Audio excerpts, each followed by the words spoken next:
Situatën alarmante ku është vendi dhe siguria e vendit tonë. Vetëm në këto ditë kemi pasur kërcënimin metritol të një deputeti, vrasjen e një gjyqtari në sallën e gjyqit. Kemi pasur ngjarjen tragjike në Mans, ku kanë mbetur të vrarë 2 qytetarë.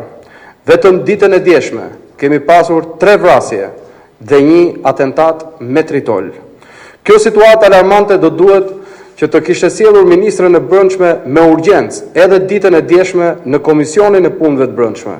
Por jo, qartazi ministrja e brendshme vazhdon lojën politike dhe propagandën e shëmtuar, që është propaganda me monopatina. Ndërkohë që rrugët e vendit po mbushen në gjak, ministrja e brendshme fshihet përballë përgjegjësisë që ka.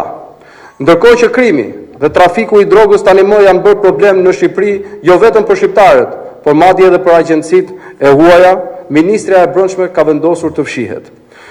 Nëse ministrja do të ishte angazhuar me çështje reale të sigurisë, do ta mirëkuptonim. Por kur ministrja shfaqet në aktivitete propagandistike, ndërkohë që rrugët e vendit vazhdojnë të jenë të kërcënuara nga krimi organizuar, kjo është një qasje e pafalshme. Krimi organizuar sot ka shtrirë kontroll në çdo cep të Shqipërisë. Kartelet që në Shtetet e Bashkuara po shpallen organizata terroriste, në Shqipëri po shpallen organizata partnere nga qeveria. Sot kjo qeveri është kthyer në mbështetjen kryesore të krimit, është kthyer në mbështetjen kryesore të karteleve. Dhe kjo është dhe arsyeja pse ministrja e brendshme fshihet dhe nuk vjen të përballet dhe të kryejë detyrën dhe të mbajë përgjegjësi për punët që ajo ka detyrën të bëjë. Në këtë situatë alarmante të nderuar qytetar, kjo akt dhe kjo përgjigje e ministrës Kërqiu, kjo fshehje e ministrës së brendshme tregon se kjo ministri dhe kjo qeveri nuk ka hallin e qytetarëve, nuk ka hallin e sigurisë jetës së qytetarëve dhe të fëmijëve tuaj, por ka hallin e pushtetit vet, ka hallin e interesave të veta, ka hallin e organizatave kriminale të cilat ka frikë se do të përmendet emri në Komisionin e Punëve të Brendshme.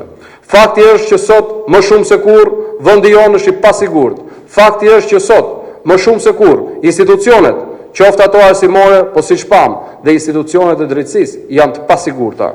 Në një situatë të tillë do të kishim parë në çdo vend botës një përgjigje edhe nga kryeministri, edhe nga ministrja dhe nga kushdo tjetër, i cili do të kishte në zemër hallet dhe problemet e qytetit, të shtetit dhe patjetër të sigurisë. Por qartazi, kjo qeveri ka vetëm hallet e veta.